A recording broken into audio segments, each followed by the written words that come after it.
I know he loved his parents, and I know his parents loved him. They dedicated their lives to Tyler. Raw emotion from the uncle of Tyler Hadley. Michael Hadley says he will not forgive his nephew, at least not now.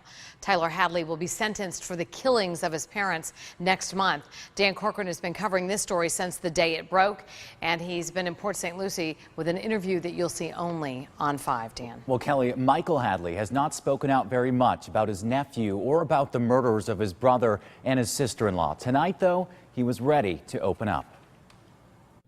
Nearly 3 years later, and it doesn't get any easier for Tyler Hadley's uncle, Michael. We lost 3 people that day.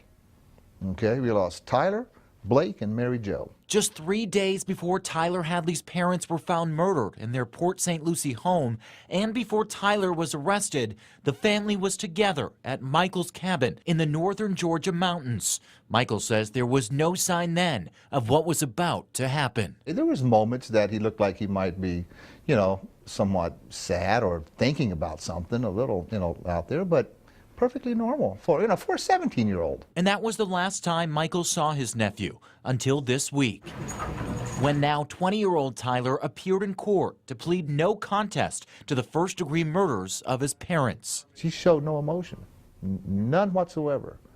He stared straight ahead. I don't think he does have any remorse. The case has shaken and even divided the Hadley family. Some have visited Tyler in jail, others just can't. How can I go see him? How could I do that? It breaks my heart. It really does. I love the kid,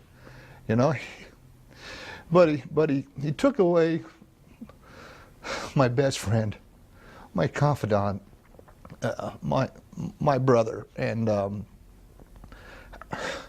how can you sit down and have a normal conversation with somebody that have robbed you something so precious? And though there won't be a trial, there's sure to be heartache at sentencing. Michael hopes it brings closure. He says his brother would want the family to start moving forward. Live life the best you can. And that's what my brother's telling me. Don't give up. Keep going. Life is worth it. And as for what Michael Hadley believes his nephew's sentence should be, life in prison without any possibility of parole. Sentencing begins March 10th and could last into a second week. I'm Dan Corcoran, WPTV News Channel 5.